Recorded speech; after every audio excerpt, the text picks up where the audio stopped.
Magandang umaga po sa ating lahat. Morning po. Purihin ng Panginoon. Muli tayo pasalamat sa ating Diyos na makapangyarihan kaya sa kanyang kabaitan at mabuting loob sa atin. Purihin ng Panginoon, ihanda po natin ang ating mga puso't isipan sa pagsamba sa ating Diyos, sa pag-awit, sa panalangin, sa pagbibigay at sa pagkinig ng kanyang salita. Sa Diyos ang kapurihan at kaluwalhatian. Tumayo po tayong lahat para sa ating call to worship and opening prayer.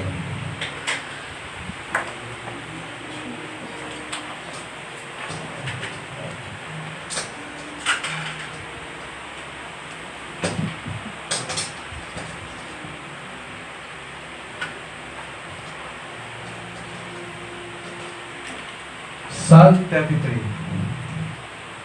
Shout for joy in the Lord, O you righteous, praise befits the upright. Give thanks to the Lord with a lyre, make melody to Him with the harp of 10 strings. Sing to Him a new song, play skillfully on the strings with loud shouts. For the word of the Lord is upright, and all His work is done in faithfulness. He loves righteousness and justice.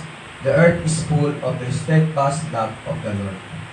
By the word of the Lord, the heavens were made, and by the breath of His mouth, all their host.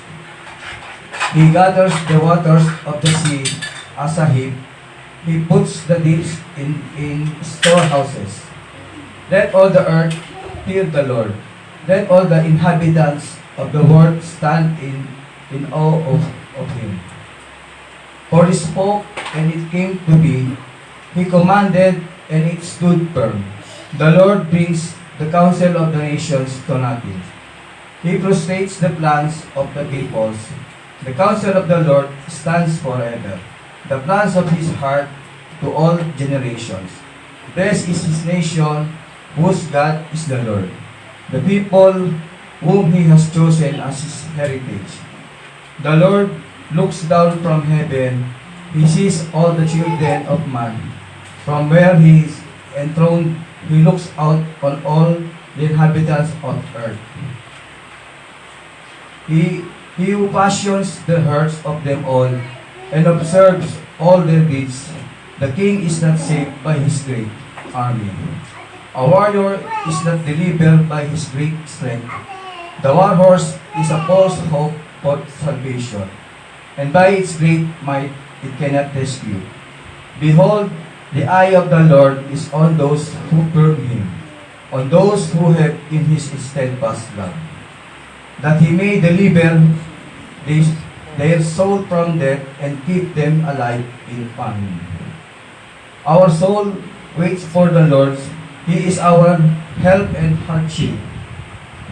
For our heart is glad in Him, because we trust in His holy name. Let your steadfast love, O Lord, be upon us, even as we hope in You. Ating manalangin.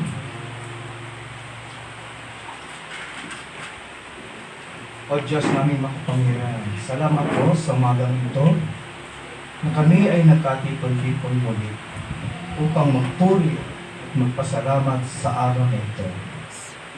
Hinihiling namin na linisin Niyo ang aming puso't isipan upang kami ay maging kalugod-lugod sa Inyong harapan. Itinataas namin ang aming mensaheng ito na marinig namin ngayong araw na ito ang tagapagsalita at ang bawat isa. Buksan Niyo po ang aming puso sa aming pakikinig ng Inyong salita. Kayo po ang aming Diyos na makapangyarihan sa lahat at mabuti sa lahat. Sa pangalan po ni Jesus na aming tagapagligtas. Amen. Ngayon po ay inaasahan natin ang lahat upang umawi ng papuri at pagsamba sa ating Panginoon. Sa pangunguna po ng ating music team na si Brother R.J. Alparo, sabay-sabay po natin itaas ang pangalan ng ating Panginoon.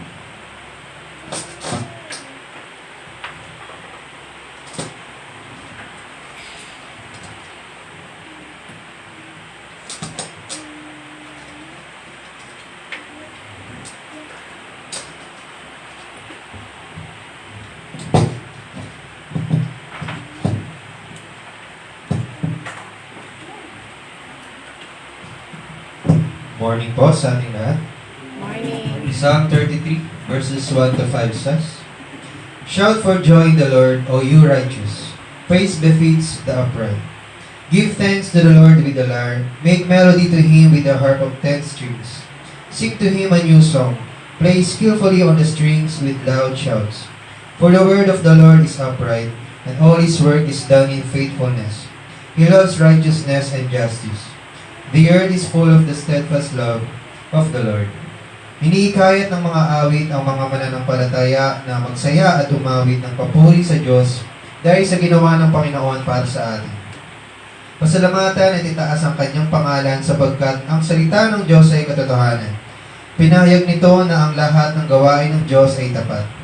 Iniibig niya ang katuwiran at kahatulan. Ang kagandahang loob niya sa mundo ay laganap. Itong katawiran, kahatulan at kagandahang loob ay nahayag ng ibigay niya ang kanyang bugtong na anak na si Jesus upang siyang umako ng parusa na dapat sa atin. Sa pamamagitan niya natupad ang hiling ng katawiran at tayo'y napawalang sala sa ating mga kasalanan. Sa kagandahang loob ng Diyos, nilaktawan niya tayo para hindi tayo ang mahatulan, kundi tayo ang tumanggap ng kapatawaran at kalayaan sa ating kasalanan. Kaya mga kapatid, purihin natin ang ating Panginoon sapagkat siya ay laging tapat at maaasahan. Tayo umawit ng bagong awitin at pasasalamat sa ating Diyos na tapat at dakila. Let's sing your steadfast love.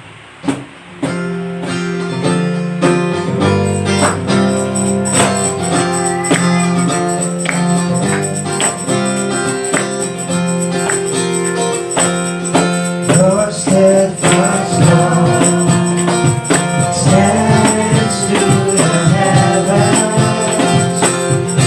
Your faithfulness reaches to the clouds. Your righteousness is like majestic mountains, and your wisdom like the depth of the sea. Come to us, filling our hearts with your loving kindness. We find our peace in the shadows of your wings. We are free from the abundance of your household, and we drink from the streams of rejoicing. You are our need. You are our need. You are our need. You are our need. Your steadfast love. Your steadfast love stands to the heavens. Your faithfulness reaches to the clouds. Your righteousness is like majestic mountains, and your wisdom like the depth of the sea. Come to us, filling our hearts with your loving kindness. We find our peace in the shadow of your wings. We are free from the abundance of your household, and we drink from the streams of rejoicing. You are our King. You are our King. You are our King.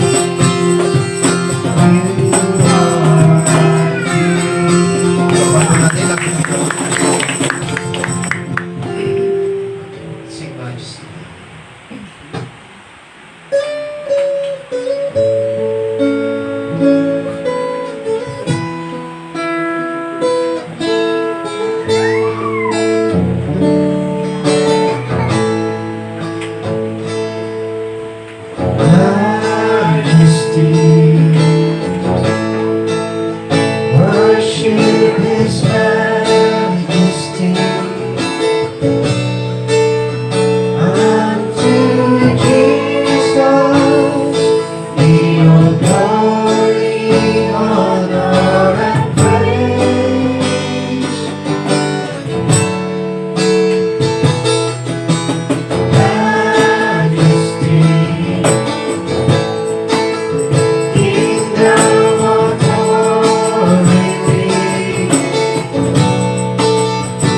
Jesus the King.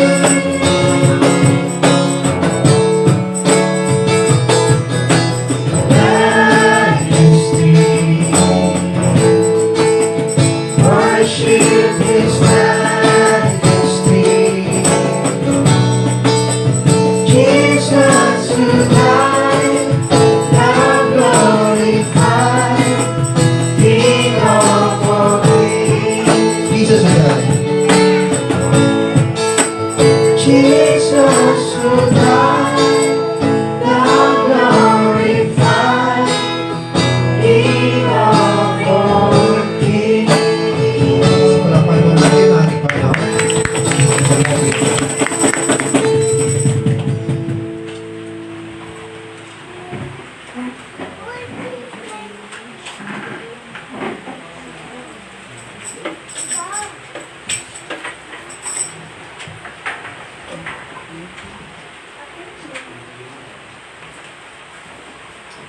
Okay.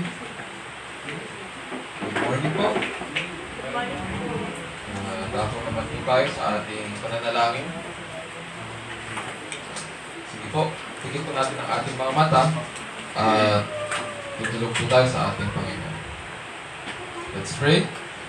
Our loving Heavenly Father, we thank you for another day that you have granted us.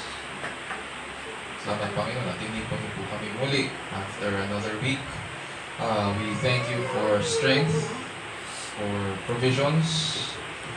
We thank you, dear Lord, for the goodness that we have and the blessings that we have received from you. And so once again, dear Lord, we, your people, or once again, dear Lord, are gathered today to bless you, to sing praises to your name, to worship you in song, in prayer, in the study of your word, listening to it. So we bless you today, dear Lord, and thank you for all the good things that you have done for us. Today, dear Lord, we come to you with humble hearts, seeking the blessings that Christ has earned for us through His life and death. And so we come boldly to the throne of grace, seeking forgiveness, just as He, through His work, has earned for us the forgiveness of our sins and was raised for our justification. We are thankful, dear Lord, for these blessings. We pray, dear Lord, that as we come to you, may you restore us and grant us, dear Lord, to be worthy to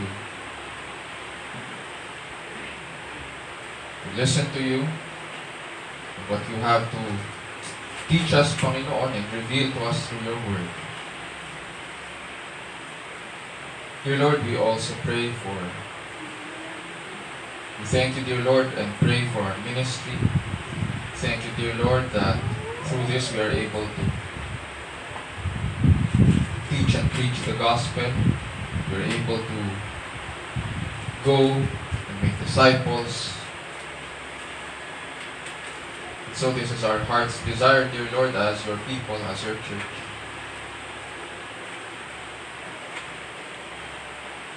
That as we make disciples, we pray that we would be faithful in baptizing them in the name of the Father and of the Son and of the Holy Spirit,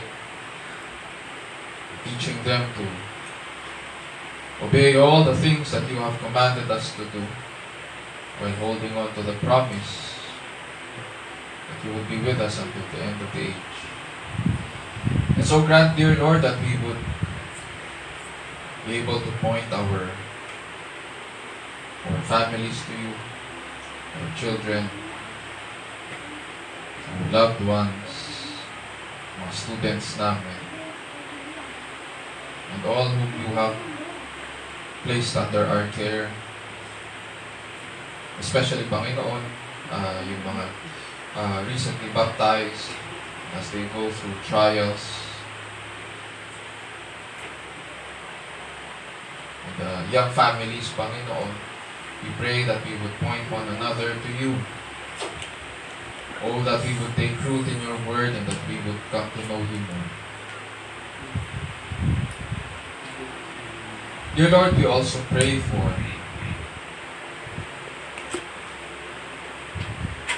those of us na may sakit, may mga allergies. We ask that you would help us na makakope, Panginoon, sa mga changes in weather. We pray na mag-respond po ang aming katawan sa mga treatments that are being prescribed sa amin. That we will be faithful in taking these medications at rest needed as well. May we commit not only to a life of, not only to good health, but to a life of wellness also. Understanding that you have also redeemed our bodies. That this is a gift from you. And that you have called us to care for it as well. We pray, dear Lord, that may you also grant us to be a blessing, Panginoon, to others, even as you have called us according to your grace with different capacities, whether we be students or employees, whether we be teachers, or in our families, whether we be sons and daughters, brothers or sisters, parents, grandparents. In our roles, Panginoon, we pray that may you grant us that desire to be able to minister to the people you sent our way. May we be a blessing to them, and as they see our good works, may they glorify you, our Father who is in heaven.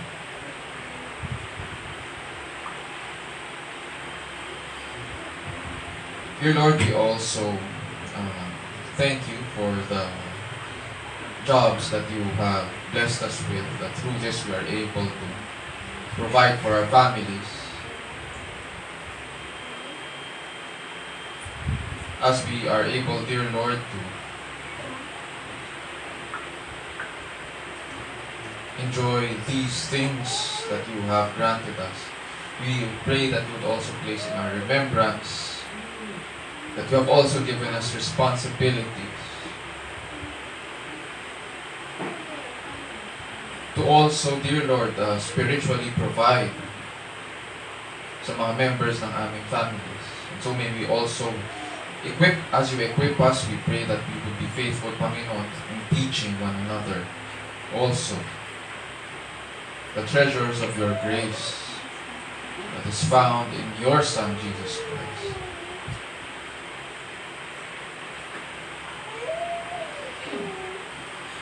Dear Lord, we also remember our country, the Philippines, the mga leaders. We ask, dear Lord, that you would grant them wisdom as they lead us in the next few years, as they lead us through this crisis. While we may not always agree, Panginoon, sa mga decisions that they make, nevertheless, dear Lord, we understand that the leaders are not, whether they be appointed or elected, we understand, Panginoon, na hindi lamang sila mga lingkod bayan. Ultimately, Panginoon, they are your ministers whom you have placed in positions of authority to care, dear Lord, for the welfare of the people. And so above all thrones and above all powers, dear Lord,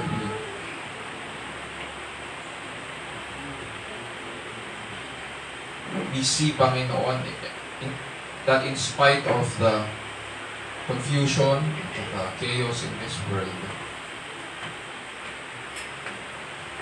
there is one who sits above all, and that is you.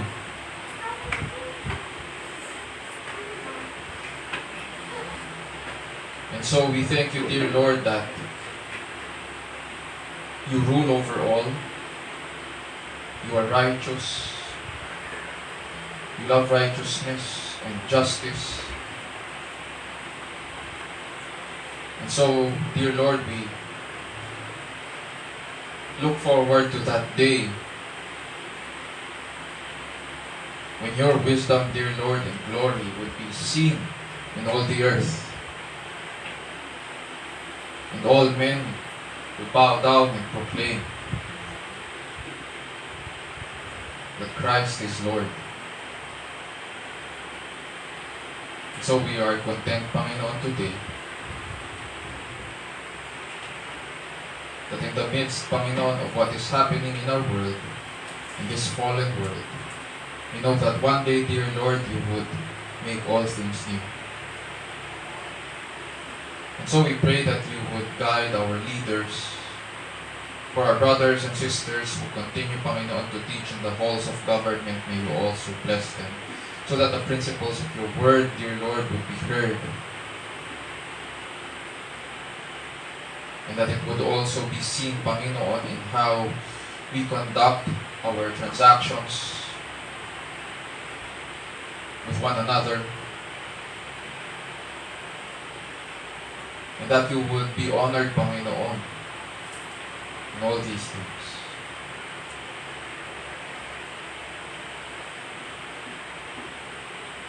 Dear Lord, we also pray that you would grant us wisdom as we approach your word.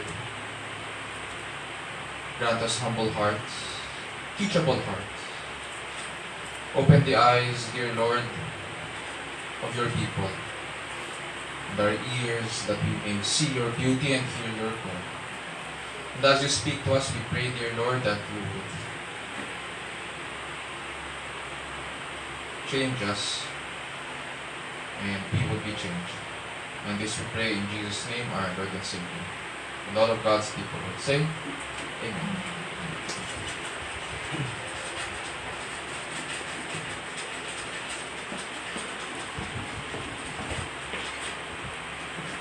Ngayon po ay dadakon po tayo sa pagbasa ng Salitang Diyos na magmumula po sa Romans chapter 1 verses 16 to 17 and Romans chapter 5 verses 15 to 17.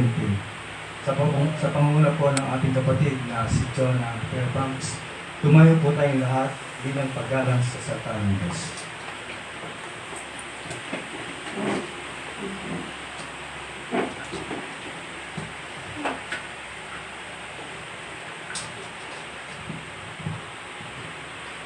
Romans chapter 1 verse 16 to 17 says, For I am not ashamed of the gospel, for it is the power of God for salvation to everyone who believes, to the Jew first and also to the Greek. For in it the righteousness of God is revealed from the faith for faith, as it's written, the righteous shall live by faith.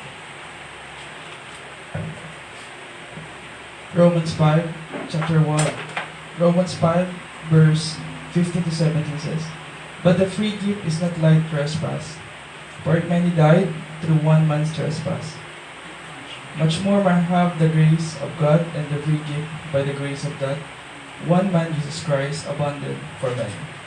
And the free gift is not like the result of that one man's sins, for the judgment following one trespass, but condemnation. But the free gift following many trespasses brought justification, for it because of one man's trespass, death reigned through that one man. Much more will those who receive the abundance of grace and the free gift of righteousness reign in life through the one man, Jesus Christ. This is the word of the Lord. Praise be to God.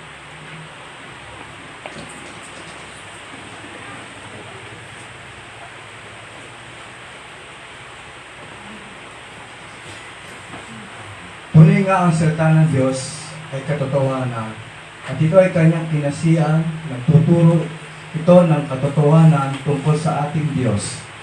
At ito rin ay nagsasaway at nagtutuwid sa bawat mananampalataya. Sinasanay tayo nito kung paano ang matuwid na pamumuhay ayon sa kanyang kalooban at kung paano ang tamang pagsamba sa tunay at nag-iisang Diyos. Ayon po yan sa Timothy chapter 3 verses 16 to 17.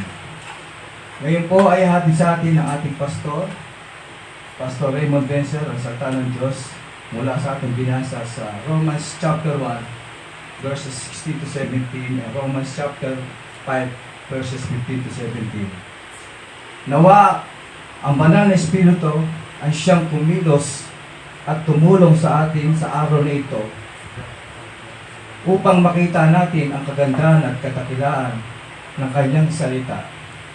Ang Ebanghelyo ng ating Diyos at tagapagligtas na si Jesucristo.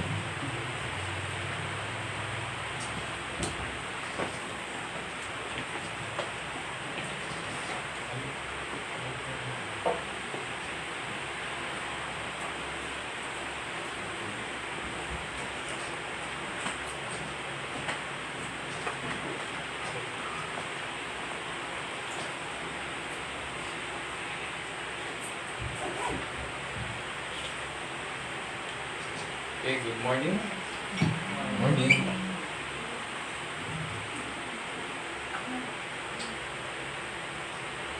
Nasa series pa rin po tayo ng pag-aaral ng magandang balita. And nandito na po tayo sa second half, or rather, yung third installment ng ating series on the gospel, the power of God for salvation to everyone who believes. Hayaan nyo naman po this time na basahin ko po sa inyo ang ating passage sa Tagalog.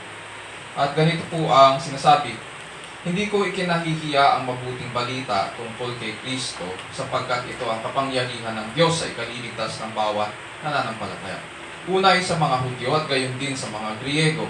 Inihahayag nito na ang pagpapawalang sala ng Diyos sa mga tao ay nagsisimula sa pananampalataya at nagiging ganap sa pamamagitan ng pananampalataya. Ayon sa nasusulat, ang pinawalang sala sa pamamagitan ng pananampalataya ay mabubuhay. So yun yung Romans 1:16 to 17. Talo naman tayo sa Romans chapter 5, verses 15 to 17. At ganito po ang sinasabi: ngunit magkaiba ang dalawang ito, sapagkat ang kagandahang loob ng Diyos ay higit na di hamak kaysa pagsuway ni Adan. Totoo nga ang nagdala ng kamatayan sa marami ang pagsuway ni Adan, ngunit malaki ang kahigtan ng kagandahang loob ng Diyos at ng kaloob na dumating sa napakarami sa pamamagitan ng isang tao, si Jesucristo. Ang kaloob ay higit na di hamak kaysa ibinunga ng pagsuway ni Adan. Nagdala ng hatol na kaparusahan ng kanyang pagsuway, ngunit ang kaloob na dumating sa kabila ng maraming pagsuway ay nagdulot ng kapatawaran. Sa pamamagitan ng isang tao, si Adan, naghari ang kamatayan dahil sa kanyang kasalanan. Ngunit sa pamamagitan din ng isang tao, si Jesucristo, higit ang kinamtan ng mga kinahabagan ng sagana at pinawalang sala. Sila'y maghahari sa buhay. Kay laki ng kahigtan ng pagpapalang ito kaysa kasawiang iyon. Ito po ang salita ng Panginoon. Purihin ang Diyos. Noong 2017 po, may kumalat na balita tungkol sa isang bagong labas na preso mula sa Davao City. Or sa Davao, may nakalabas po sa Davao Penal Colony. And 12 years po siyang nasa loob ng piitan. Hindi po nalaman ng pamilya niya na nakulong siya. And all those 12 years, balita po ito, and in those 12 years, hindi alam ng pamilya niya na nakulong siya. Ang alam nila, nagtatrabaho lang po siya sa Davao. And 12 years siyang malayo sa kanyang pamilya. And for 12 years, wala rin bumisita sa kanya sa piitan. Ngayon, malaya na siya, at sabik na sabik siya na makita ang kanyang pamilya. Kaso, 50 pesos lang ang kanyang baong pamasahe. Siyempre, nakalabas ka na, may pera ka ba? Yun lang yung natira sa kanya. At hindi sapat daw yun, mukhang hindi aabot yun para makarating siya sa kanyang pamilya. Nang malaman ng mga kasabay niya sa bus na ganito lang ang baon niya, nag-ambag-ambag po sila para siguraduhin na makakarating siya sa kanyang pamilya. dito sa balitang ito, agad-agad nating makikita ang kakulangan ng ating justice system. Especially yung justice system sa mundo ito. Ano ba ibig ko sabihin? Unang-una, kinikilala nito ang ating mga pagkakasala laban sa batas. Ngunit wala itong kakayahang magpawalang sala. Pangalawa, mayroon itong mga provisions for parole at saka executive clemency sapagkat may regulations para doon. May batas para doon. Ngunit hindi ito mag-e-extend na baguhin ang ating pagkatao. Hindi ito mag-e-extend ng goodness para bigyan tayo ng panibagong buhay. Ang title po ng ating message sa umagang ito ay, What does God require for salvation?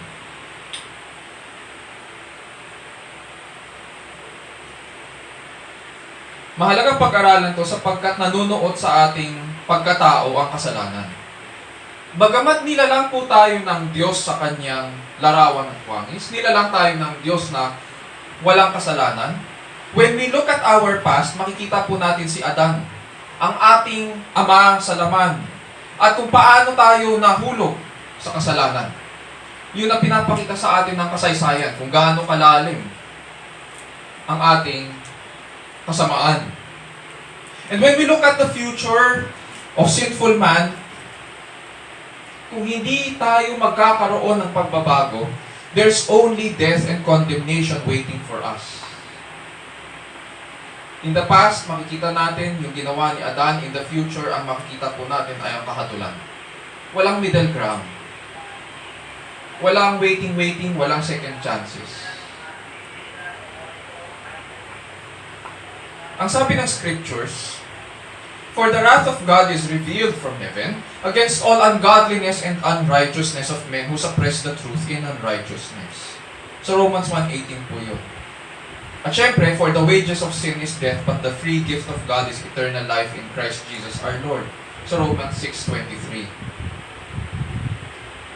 Ngayon siguro naiisip po natin, if the free gift of God is eternal life in Christ Jesus our Lord, kung may free gift pala, then agree tayo na dapat itong pag-aralan. Kung may pinagkakaloob pala ang Diyos, dapat na pinag-aaralan ito. At dapat din itong pinapangaral. It is of high importance now that we get the good news right. Na naiintindihan natin ito, nauunawaan natin, at nalalaman natin kung paano ito ipapahayag ng maayos. Dahil nakasalalay pala ang buhay natin dito, hindi ba dapat committed tayo na maintindihan ng mabuti ang pinapahayag ng magandang balita? Hindi ba dapat naiintindihan po natin kung bakit mabuti ang mabuting balita? At hindi ba dapat pinapangaral din natin ang kabutihan ito ng Diyos? Ang background po ng ating passage sa umagang ito ay sa Romans 1:16-17, kasalukuyang sumusulat si Apostol Pablo sa mga believers in Rome. At sinusulat po niya ang liham na ito mula sa Corinth. Nasa third missionary journey na siya. And the Roman believers dito sa bagong community of Christians are composed of both Jews and Gentiles, or Jews and Greeks. And they were confused and quarreling. Nag-aaway sila, nagkakagulo sila doon sa church. Isang bagay lang ang nasa kanilang isipan at ito rin ang kanilang pinag-aawayan. Makakamtan ba ng tao ang katuwiran ng Diyos sa pamamagitan ng pagtupad ng kautusan? O pwede rin natin sabihin, makakamtan ba ng tao ang katuwiran ng Diyos sa pamamagitan ng mabubuting gawa? In the past weeks, napag-aralan po natin kung ano po ang Ebanghelyo. Base kay Pablo sa Romans 1:16, ito po ang kapangyarihan ng Diyos sa ikaliligtas ng bawat nananampalataya. And then last week, tinanong natin, bakit ba mahalaga ang Ebanghelyo? Why is this important to us? Why is this very dear and close to our hearts. Verse 16, pinapakilala sa atin ng Ebanghelyo kung sino ang Diyos. Sa verses 17 to 20, nagsasakdal ang Diyos ng katuwiran mula sa tao. Requirement yun. Sapagkat ganun niya nilikha ang tao. Sa verses 21 to 32, pinili nating lapastanganin ang hari, ang lumalang sa atin. Siyempre, pang-apat, sa verses 18 to 19, dahil ang Diyos ay matuwid at kabanal-banalan, kailangang hatulan ang tao. Sa makatuwid, sinagot ni Pablo na nagsasakdal ang Diyos ng katuwiran mula sa tao. Ngunit dahil sa ating kasalanan, hindi ito natupad ng tao. Hindi niya na-meet yung standard ng katuwiran. At dahil dito, nanganganib tayong mapahamak. Nanganganib tayong makatulan. At ayaw natin ang ganitong mensahe.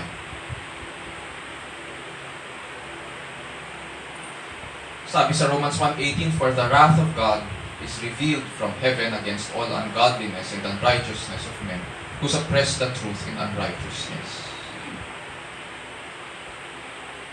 Galit at puot ng Diyos ay nahahayag laban sa kasamaan at kalikuan ng tao.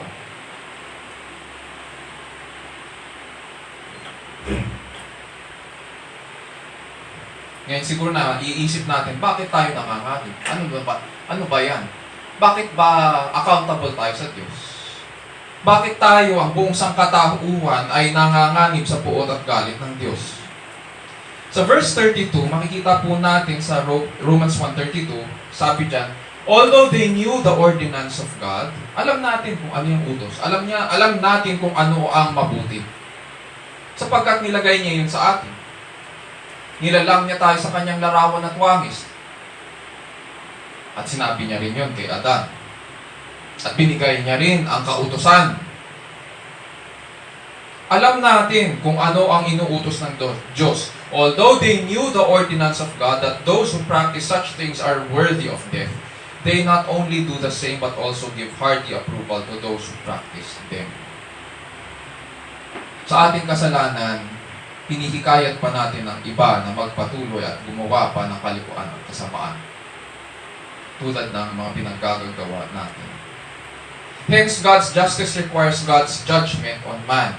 God's justice requires God's judgment on man. At kailangan masatisfy ang katarungan.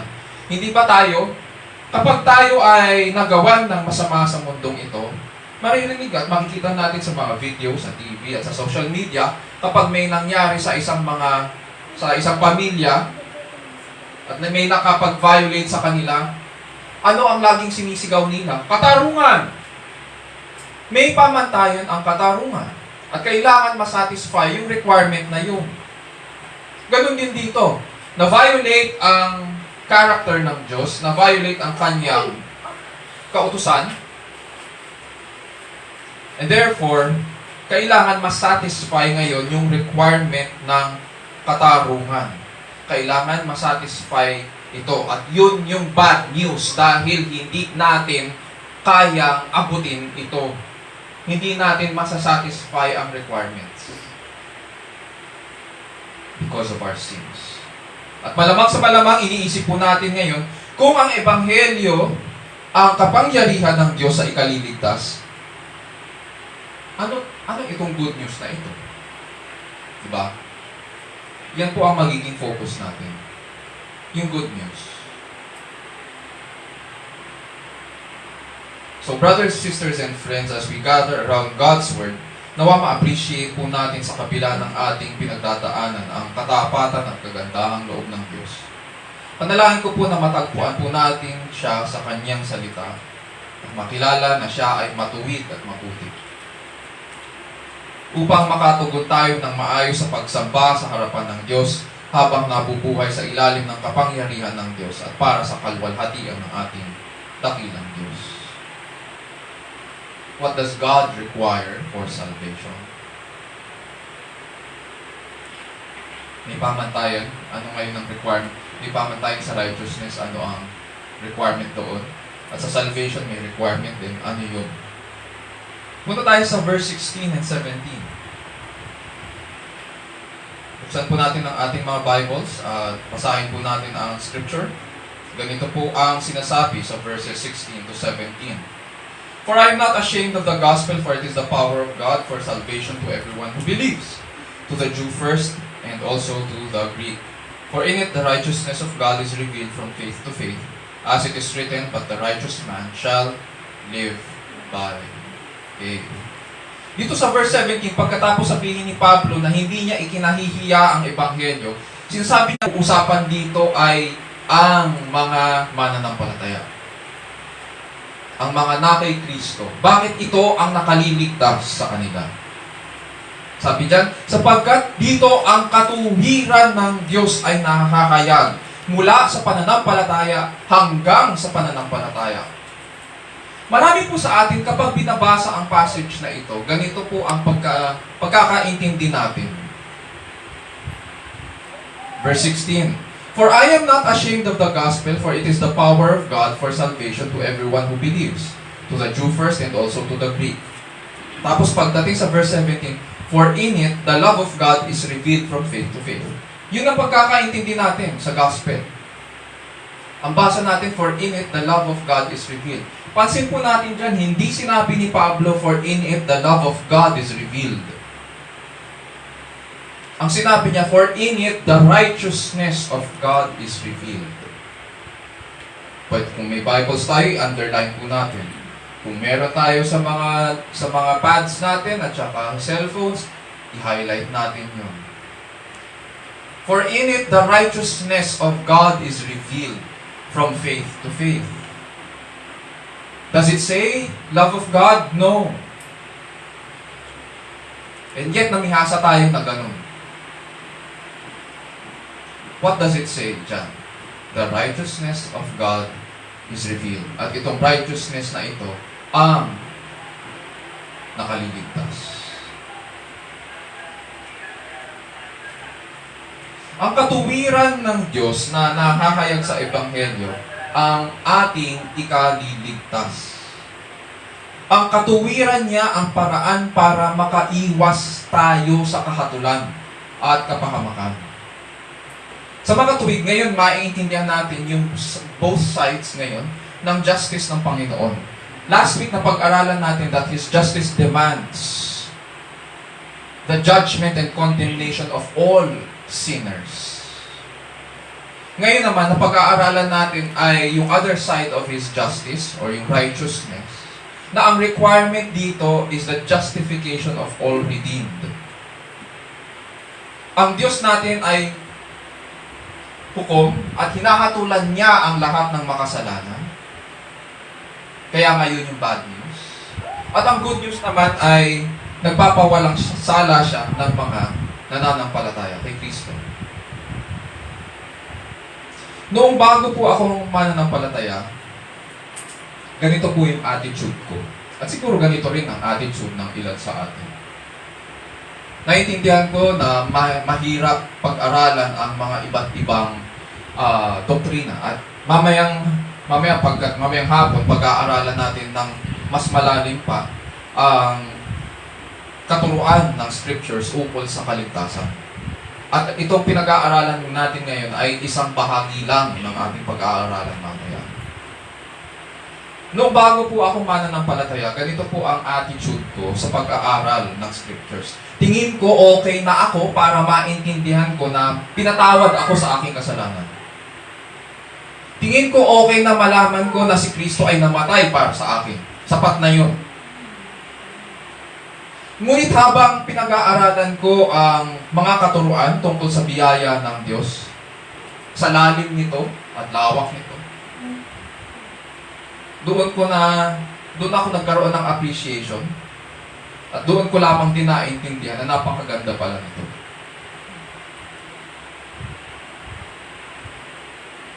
May kasabihan po tayo, a little knowledge can be dangerous. At yung iba sa atin, ganun ang attitude pagdating sa pag-aaral ng scriptures. May nalaman na konti, sasabihin natin, alam ko na yan. Alam ko na yan. Hindi ko na kailangan pag-aralan yan. Hindi ko na kailangan buksan ng aking Bible. Hindi ko na kailangan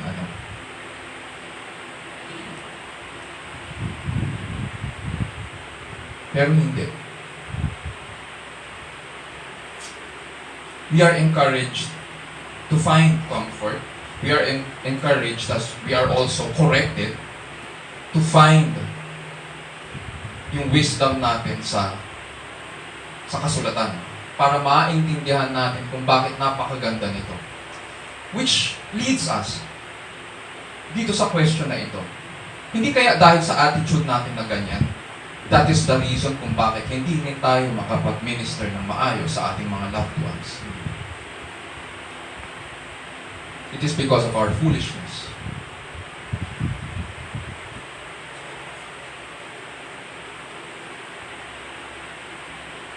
But let us find comfort and encouragement sa scriptures na ang Diyos ay hindi lamang nagpapatawad.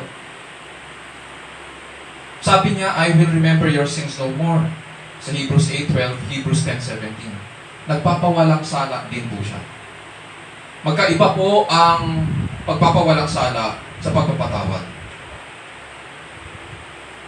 Sa pagpapawalang sala, tinuturing niya po tayong matuwid sa kanyang anak.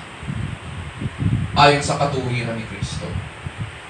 Ngayon, kung ang katuwiran ng Diyos sa Ebanghelyo ay kaloob niya sa atin na nagmumula sa kanyang kamangha-manghang kagandahang loob sa atin, tanong, titigil pa ba tayo sa pagkilala natin kay Kristo? Magyayabang pa ba tayo? Hindi ba dapat mas lalo natin tanungin ang ating mga sarili kung gaano ba kalawak at lalim ang kanyang kagandahang loob sa atin? Hindi ba dapat mas lalo pa nga natin kung bigla akong natandaan ang mga talinghaga ng Panginoon. Yung mga parable of the treasure, parable of the pearl.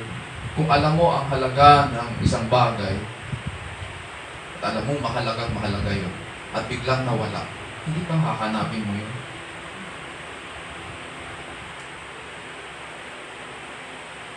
Hindi ba hahanapin mo yun?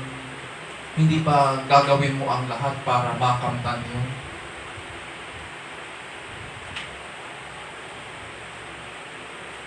Dito sa first point natin, ang tanong natin kanina ay, what does God require for salvation? Dito sa verses 16 to 17a, ganito ang first point natin. That the righteousness of God that demands the judgment of sinful man is the same righteousness that justifies those who believe in Christ. Medyo mahaba lang. Pero ang point nito, the righteousness of God that demands the judgment of sinful man is the same righteousness that justifies those who believe in Christ. Kung ganon, paano pinakita ng Diyos ang kanyang katuwiran ay makapangyarihan sa pagliligtas? Verse 17. Ganito po ang sinasabi. For in it the righteousness of God is revealed from faith to faith, as it is written, but the righteous man shall live by faith.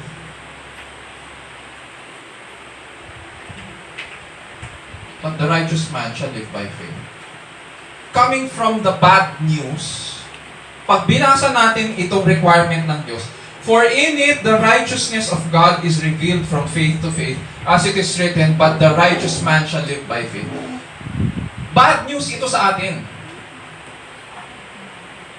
Why? The righteous man shall live by faith. Sino ba ang matuwid sa atin? Meron ba? May magtataas pa ng kamay?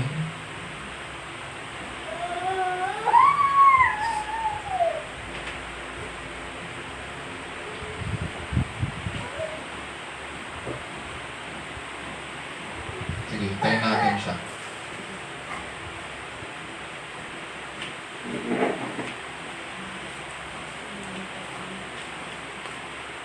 Okay.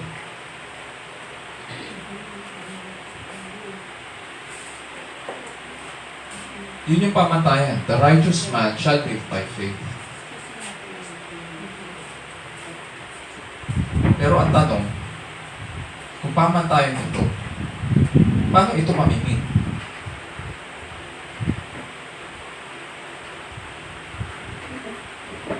Kung wala naman pala sa atin ang matuwid sa harapan ng Diyos. Itong, siguro sa mga Bibles natin, makikita natin na in quotation marks ito. Sinasabi ni Pablo na as it is written, sapagkat nakabase ito sa Old Testament. Ang reference po niya ay Habakkuk 2:4. Buksan lang po natin sandali sa Habakkuk 2:4 para maintindihan natin ang pinanggagalingan ni Apostol Pablo. Sa Habakkuk 2:4, ganito po ang sinasabi. Behold, as for the proud one, his soul is not right within him, but the righteous will live by his faith. Si Habakkuk po ay prophet na inassign ng Panginoon sa Judah. He prophesied during the final days of the Assyrian Empire and the arrival of Babylon. This means na by the time na nagsimula ang ministry ni Habakkuk, hinagis na ng Panginoon, tinapon na ng Panginoon ang northern kingdom ng Israel or tinatawag na Samaria sa Assyria. At dahan-dahan na lumalakas na by this time ang Babylon at parating na para i-conquer ang Judah tsaka mga karatig bansa. Yun yung hatol ng Panginoon sa Judah. Nang mamatay po si King Josiah ng Judah, bumalik ang mga tao sa paggawa ng kasamaan. At ganito po, pakinggan natin ang sinabi ng Diyos kay Habakkuk kung paano pagkakalarawan niya sa kanyang bayan. Tinawag niya sila para maging kanya, and yet ito ang pinaggagawa nila. Sabi ng Panginoon sa Habakkuk 1:4, kaya't hindi sinusunod ang kautusan at hindi umiiral ang katarungan. Napapaligiran ng masasama ang mabubuti, ano pat nababaluktot ang katuwiran. Sa isip ni Habakkuk, tinanong niya ang Panginoon, bakit hindi na lang sana magpatawad ang Panginoon kaya? Siguro. Why didn't God just forgive His people and restore their righteousness? Yun lang pala ang issue. How could God use the Chaldeans or yung mga Babylonians to judge a people more righteous than they? Ang tingin niya, syempre, dahil tinawag sila ng Panginoon, mas righteous sila. Sometimes ganito rin ang tanong natin sa Panginoon. Titingin natin sa sarili natin, matuwid tayo. At tinatanong din natin ng Diyos, paulit-ulit na naririnig natin. Kaya naman ng Diyos magpatawad, bakit hindi na lang siya magpatawad? Ano ang response sa Kanya ng Panginoon? Tingnan natin, punta tayo sa Habakkuk 1 verses 6 to 11. Follow me with your eyes. For behold, I am raising up the Chaldeans or Babylonians, that fierce and impetuous people who march throughout the earth to seize dwelling places which are not theirs. They are dreaded and feared. Their justice and authority originate within themselves. So, yun na, pwede natin i-underline yun. They are dreaded and feared. Their justice and authority originate with themselves. May punto yun. May pinariringgan ng Diyos dito. Their horses are swifter than leopards and keener than wolves in the evening. Their horsemen come galloping. Their horsemen come from afar. They fly like an eagle, swooping down to devour. All of them come for violence. Their horde of faces moves forward. They collect captives like sand. They mock at kings, and rulers are a laughing matter to them. They laugh at every fortress and heap up trouble to capture it. Then they will sweep through like the wind and pass on, but they will be held guilty. They whose strength is their God. So, at the end of the day, God will also hold them guilty. Pero ano yung punto ng Panginoon? Bakit ganito ang sagot niya kay Habakkuk? Hindi naman niya sinagot ng diretsahan yung tanong ni Habakkuk. Dito binigay ng Diyos ang kanyang kautusan sa kanila para malaman nila kung paano mamuhay sa kanyang harapan. Hindi sila katulad ng mga Chaldeans o Babylonians na nanggaling sa kanilang kaisipan ang kanilang mga justice at saka authority. Hindi invento ng tao. Ang mga Israelita, in this case, yung mga taga-Juda, ang kanilang kautusan, ang kanilang sense of justice at concept ng justice ay nanggaling sa Panginoon. Panginoon ang nagbigay sa kanila. At anong ginawa nila? Binaliwala nila ito. Sinira nila ang kanyang kautusan. Kaya kung anong karahasan, kung anong katiwalian, at kung anong kasamaan ang ginawa nila sa kanilang kapwa, yun din ang ginamit ng Panginoon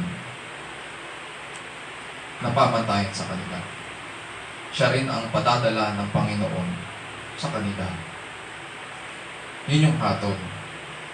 Ngayon, kung ikaw si Habakuk at alam mo na lahat ng pinakayag ng Diyos ay mangyayari, ano ngayon ang itatanong mo sa Kanya? May pag-asa pa kaya? Alam mo, sinabi ng Diyos na parating na ang mga Kaldeo. At alam mo, parating yon. Hindi naman nagsisinungaling ang Diyos. Takot ka na. May pag-asa pa kaya? Verse 4 ng Habakuk chapter 2. Sabi ng Diyos, "Behold, as for the proud one, his soul is not right within him, but the righteous will live by his faith." Dito, pinakita ng Diyos. Sinabi niya kay Habakuk, hindi ka pwedeng magyabang. Parating na ang hatol. Hindi pwedeng ganyang attitude. And so sabi niya, ano ibig sabihin nitong the righteous will live by his faith? Notice yung connection ng pagiging matuwid doon sa mabubuhay. Will live. Yung mga tuwid sa mata ng Diyos ang siyang mabubuhay at mananatili sa araw na sumalakay ang Babylon, sa araw ng hatol. Sila ang matitira. Yun yung context nung saying na ito, the righteous shall live by faith. Pagdating natin sa Romans 1:17, ganito ang pag-apply ni Apostol Pablo. The righteous man by faith shall live. Or, pwede natin sabihin, the righteous man by faith shall survive. Or, pwede rin natin sabihin, the righteous man by faith will be saved on the day of judgment. Ano ba yung judgment? Sa Habakuk 2:4, ang pagsalakay ng Babylonians. Sa Romans 1:17, ang buot ng Diyos laban sa lahat ng kalapastanganan at kasamaan natin bilang hatol sa sangkatauhan. Yun yung hatol. This means that God's righteousness rescues me from God's judgment. Yes, God's righteousness requires the judgment of man, but it is also this same righteousness that rescues me from God's judgment. Therefore, we need to ask now, ano ang kinalaman ng righteousness at saka faith?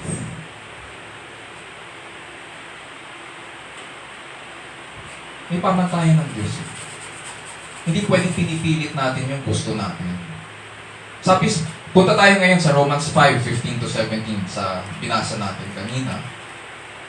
Kailangan alamin natin ang connection ng righteousness at saka faith. Sa Romans chapter 5 verses 15-17, ganito po ang sinasabi ni Apostol Pablo, "But the free gift is not like the transgression." So kino-contrast na niya, sinasabi na niya ngayon kung anong pinagkaiba nung kaloob ng Diyos o binibigay ng Panginoon versus doon sa kasalanan ni Adan. But the free gift is not like the transgression. For if by the transgression of the one, tinutukoy si Adan at ang kanyang kasalanan, the many died. Lahat tayo namatay kay Adan. Much more did the grace of God and the gift by the grace of the one man, Jesus Christ, abound to the many. The gift is not like that which came through the one who sinned. O nga naman, magkaiba yun. For on the one hand, the judgment arose from one transgression resulting in condemnation. Dahil kay Adan, lahat tayo namatay, therefore lahat tayo hinatulan at hahatulan. Resulting in condemnation. But on the other hand, the free gift, yung kay Jesucristo, arose from many transgressions resulting in justification. Nagdulot ito ng pagpapawalang sala. Verse 17, for if by the transgression of the one, death reigned through the one, much more those who receive the abundance of grace and of the gift of righteousness will reign in life through the one, Jesus Christ. Sinasabi ngayon dito ni Apostol Pablo, mahaba-haba, pero ganito ang summary or gist ng sinasabi niya. Sa pamamagitan ng pagsuway ni Adan, nagbunga itong pagsuway niya sa kamatayan at kahatulan para sa atin. Ngunit ang kaloob na dumating sa pamamagitan ng isang tao, si Jesus, ay higit na di hamak pa kaysa ibinunga ng pagsuway. Bakit? Yun yung good news dito. Bakit di hamak na higit ito kaysa sa pagsuway ni Adan? Sapagkat nagdulot ito ng pagpapawalang sala sa lahat ng nagtitiwala sa pangako ng Diyos kay Kristo. Nagdulot ito ng pagpapawalang sala.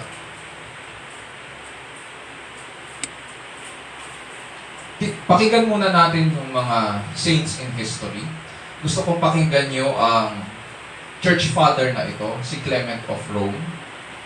Si Clement of Rome ay bishop or pastor ng Christian church sa Rome. At naging disciple po siya ni Apostle Peter at saka ni Paul. Binanggit din po siya sa Philippians 4:3. At sa kanyang liham sa mga taga-Korinto, ganito po ang sinabi niya. At tayo rin, sabi ni Clement, na tinawag ang ayon sa kanyang kalooban ni Jesus ay hindi binilang na matuwid dahil sa ating mga sarili. Hindi raw tayo pinawalang sala, hindi tayo binilang na matuwid dahil sa ating mga sarili. Wala tayong qualification whatsoever. Ni ng ating sariling karunungan, o pagkaunawa, o pagkamakadiyos, o mga gawa na aming nagawa sa kabanalan ng puso. Hindi.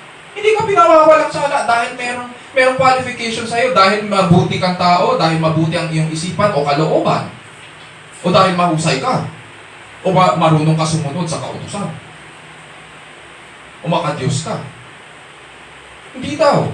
Sabi ni Clement, ngunit ano daw? Sa pamamagitan ng pananampalataya na mula sa pasimula, pinapawalang sala at binilang na matuwid ng makapangyarihang Diyos ang lahat ng mga tao. Sa Kanya ang kalwalhatian magpakailanman at magpakailanman.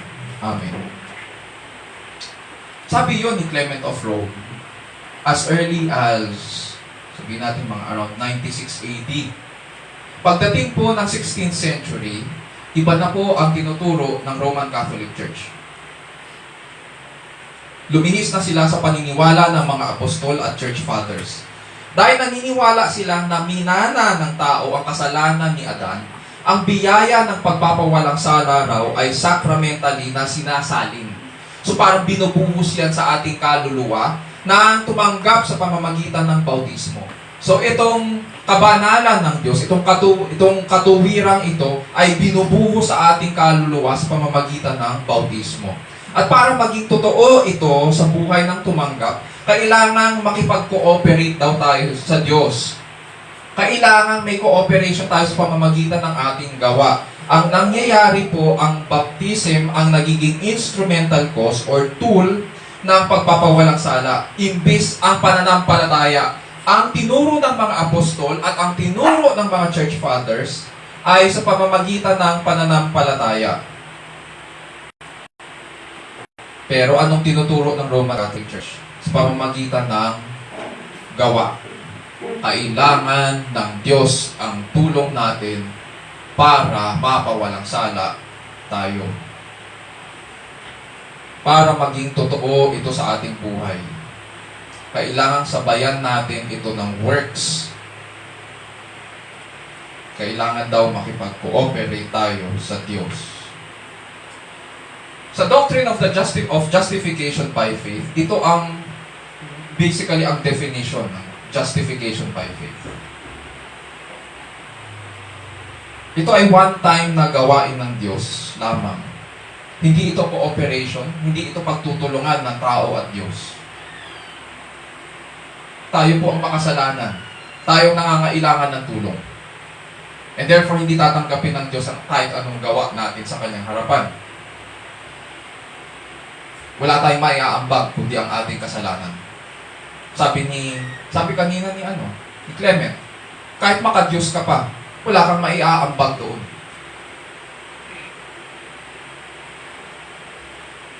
At anong ginagawa ng Diyos? Ang ginagawa niya sa justification by faith, binibilang tayong matuwid sa pamamagitan ng pananampalataya lamang kay Kristo lamang. Notice, ito po ay pinagkakaloob ng Diyos dahil sa perfect and finished work ni Kristo. Hindi sa pamamagitan ng ating mga gawa. At ano ang requirement dito? Kailangan si Kristo ang gagawa. On our part, paano tayo tutugon? Tanggapin lang natin itong kaloob na ito. Ganito kasimple. Tanggapin natin sa pananampalataya. All we need to do is receive this grace by faith in Christ. Nothing more. Dahil kaloob ito, hindi mo kailangang pagtrabahuan ito. Hindi mo kailangang paghirapan pa. Ngayon, bakit ito mahalaga? Mahalaga po ito sapagkat magkaiba po ang kapatawaran at pagpapawalang sala. Kadalasan at namihasa po tayo sa Christianity, palibhasa, mas matamis sa ating pandinig at mas madalas natin din naririnig sa pulpito at sa mga panalangin, Lord, patawarin niyo po ako sa aking kasalanan. Alam ko, pinatawad ako ni Kristo sa krus. Yun ang naririnig natin. Pero kung ako ang tatanungin, ang buong Christianity ay nakasandal sa doctrine ng pagpapawalang sala. Bakit? Tingnan muna natin ang kapatawaran sa mga kasalanan. Mga kapatid at kaibigan, dahil sa ating mga kasalanan, nagkautang tayo sa Diyos. Siyempre, pag nagkautang ka, kailangan mong bayaran. Romans 6:23, ang kabayaran ng kasalanan ay kamatayan. Ang requirement ng Diyos ay bayaran ito. Ngayon, sa kapatawaran, ang nangyayari, kinakancel ngayon itong pagkakautang natin sa Diyos. It's as if hindi ka nagkautang. Kinakancel niya kasi alam na hindi mababayaran. Therefore, ang nangyayari dito, dahil kinakancel out lang yung utang, wala tayong pinagkaiba ngayon ng likhain siya ng Diyos. Bago siya nagkasala. Wala tayong pinagkaiba ngayon kay Adan. Ibig sabihin, kung wala tayong pinagkaiba kay Adan dahil kinancel out lang yung utang natin, may posibilidad pa ba tayong magkasala at sumuway? Yes. At dahil may posibilidad pa rin tayong sumuway, therefore, hindi tayo makakapasok sa langit at sa piling ng Diyos sa pamamagitan ng pagpapatawad lang. Uulitin ko, walang sino man ang makakaapak sa kaharian o sa harapan ng Diyos sa pamamagitan ng pagpapatawad lang. Wala tayong pinagkaiba kay Adan. Punta tayo doon sa pagpapawalang sala at pagbibilang na matuwid. Para makapasok tayo sa kaharian at makapiling ang Diyos sa walang hanggan, kailangang ilipat tayo ng Diyos mula kay Adan patungo kay Kristo. Hindi sapat yung mapatawad lang tayo.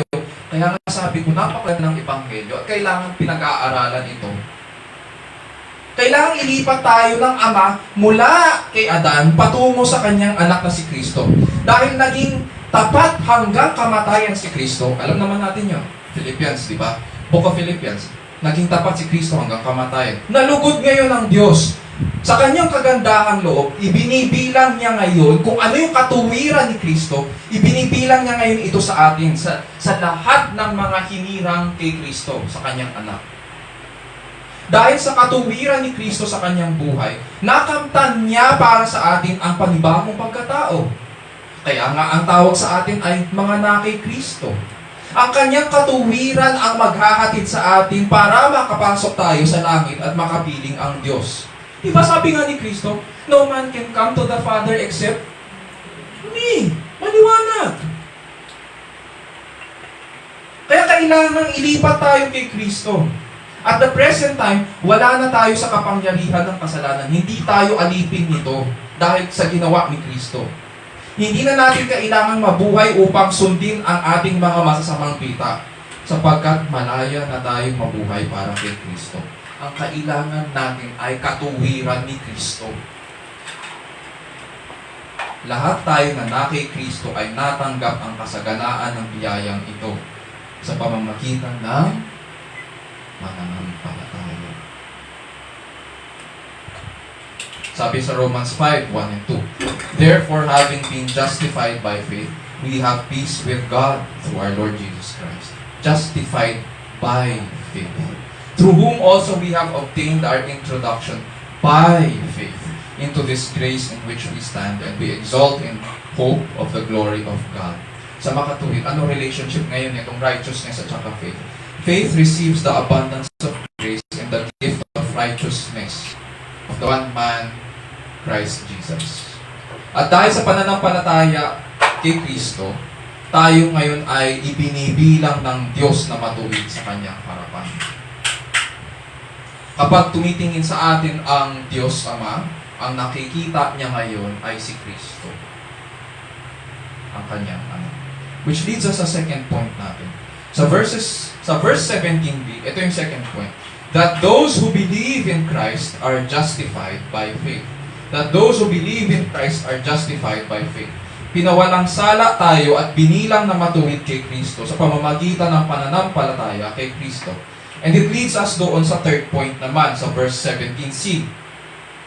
Sinasabi sa verse 17c, yung third point, that His gift of righteousness preserve those who believe in Christ. That His gift of righteousness preserve those who believe in Christ.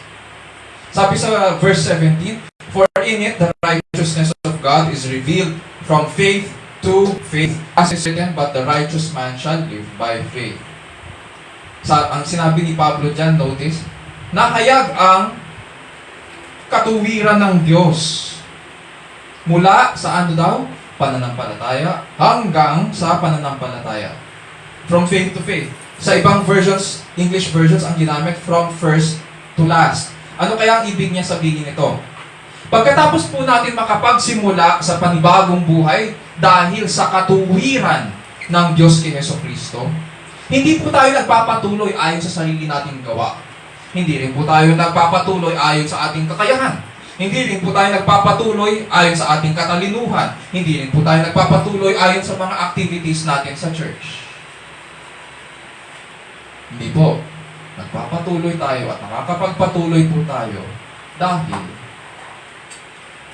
sa ginawa ni Kristo sa pananampalataya. Sa pananampalataya, lumalalim tayo, nag-uugat at lumalago kay Kristo. Ano ba yung pananampalataya? Basically, ganito lang mo.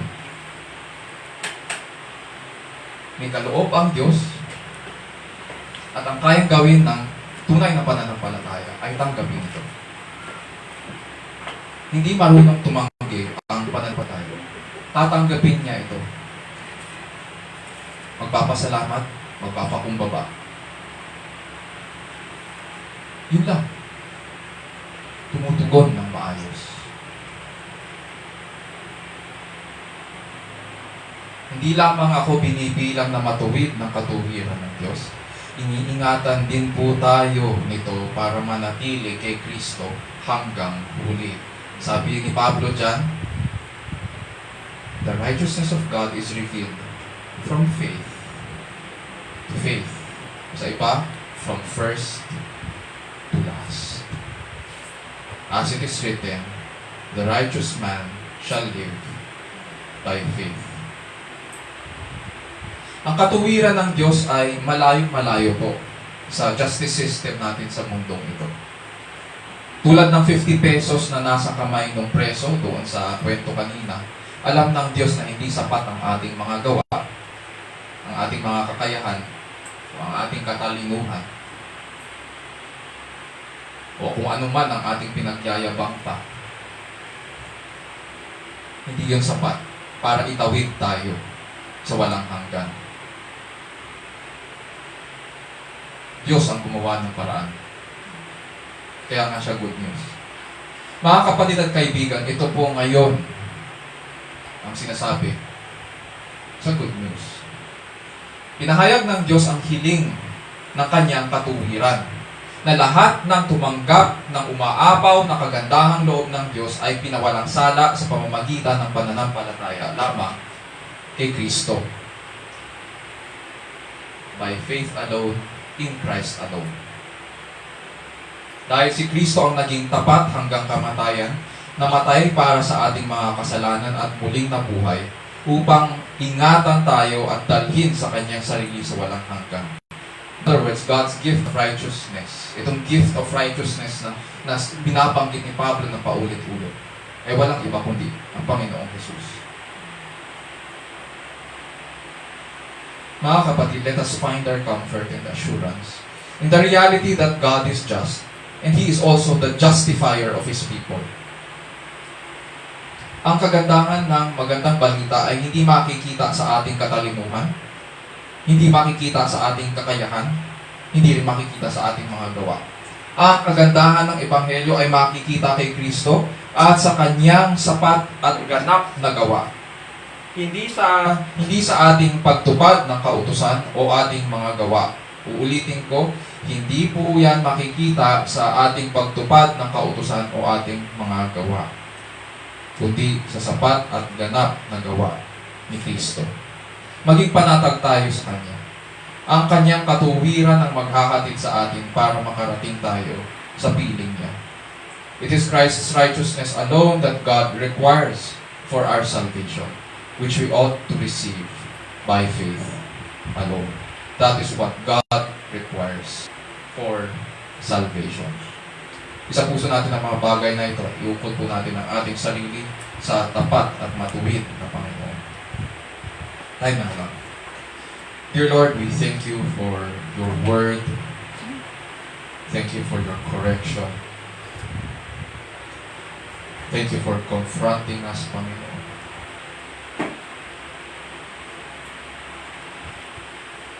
Especially as we have as we hold on, Panginoon, to our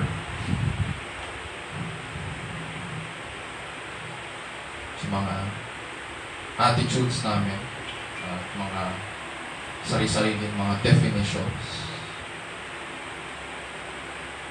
And so, dear Lord, we thank you that you, through your word, you are able to appreciate the depth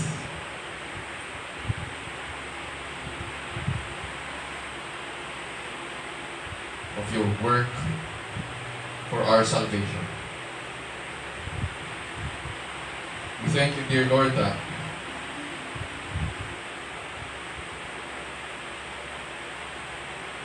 in the gospel, your righteousness is revealed from faith to faith.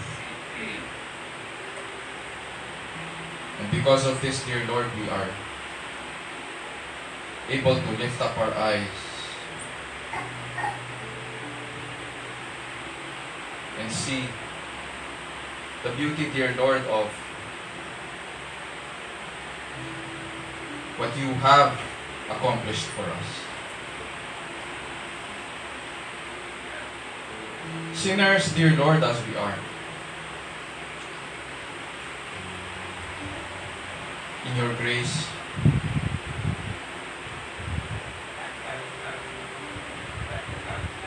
you sent your Son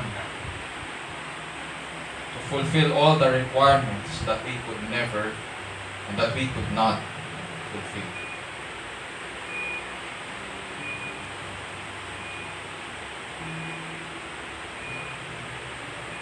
So that we would be justified, we would be forgiven, we would be justified, we would be kept in Christ until He returns. Salamat, Panginoon, for these beautiful things that come from you. Grant us, Panginoon, to appreciate, hold on to them, to find our comfort and assurance, Panginoon, especially in times of confusion,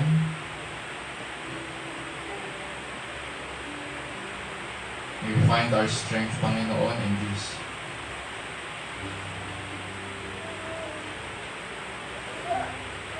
The message of the gospel.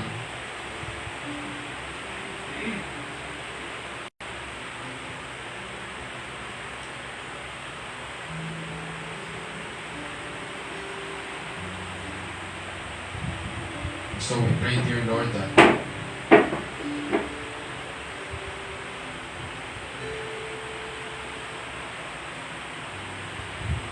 may you also enable us be able to teach this, preach this, to minister this, Panginoon, this good news to our loved ones, that they too would hear, come to know you, and bless you. Grant us, dear Lord, to continue to worship you for the remainder of this day. This we pray in Jesus' name, our Lord and Savior. Amen. Amen.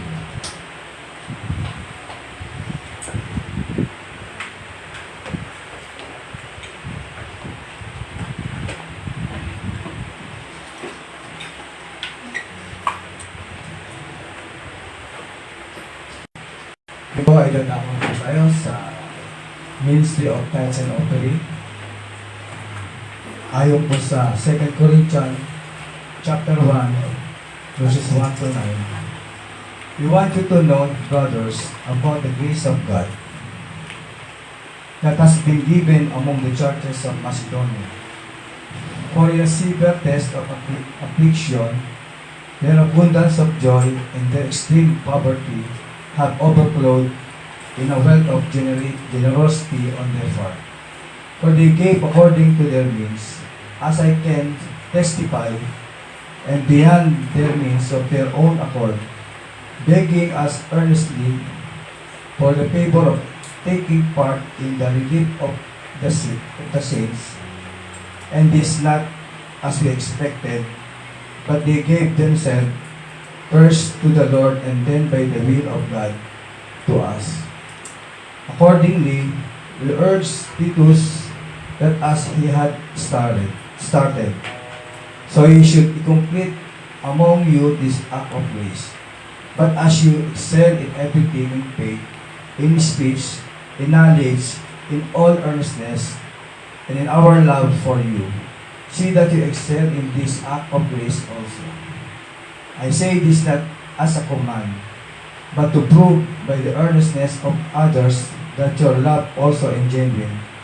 For you know the grace of our Lord Jesus Christ, that though he was rich, yet for your sake he became poor, so that you by his poverty might become rich.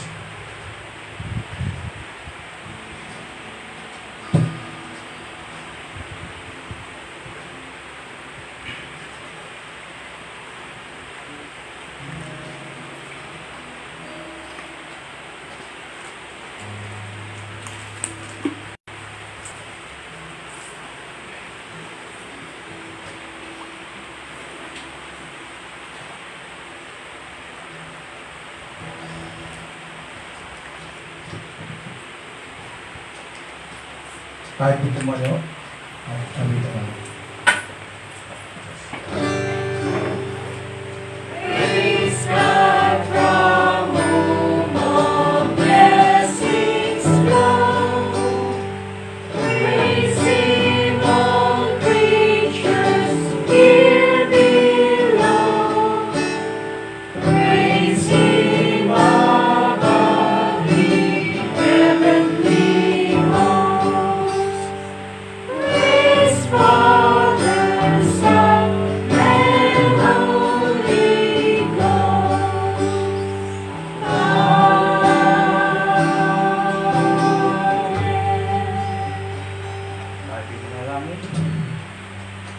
O Diyos namin makapangyarihan, kami po ay dumudulog at nagpapasalamat sa araw na ito sa pagpapala na iyong ibinabahagi sa amin. Patuloy niyo pong ingatan ang bawat isa at ang nasa kanilang tahanan at ang mga wala dito na inyong mga anak. Salamat, Panginoon, sa mga mensahe na salita ng Diyos na aming narinig sa umagang ito. Salamat din, Panginoon, sa mga biyayang ito na magagamit namin sa mga gastusin ng aming iglesia. Dalangin namin, Panginoon, na kayo po ang patuloy na mag-ingat sa amin. Sa pangalan po ni Jesus na aming tagapagligtas. Amen.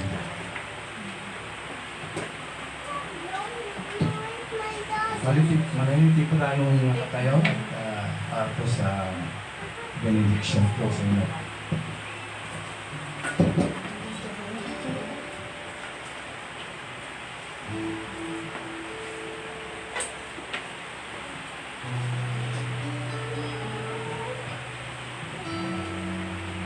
Mga kapatid, purihin po natin ang ating Panginoon at tanggapin ang kanyang pagpapala.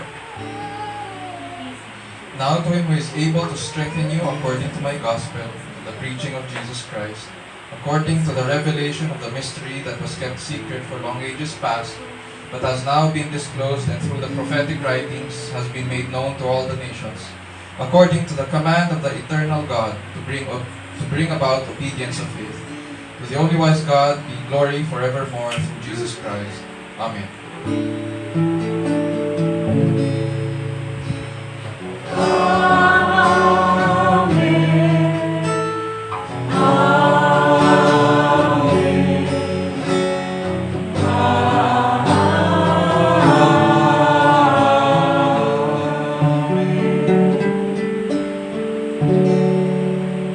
God bless you.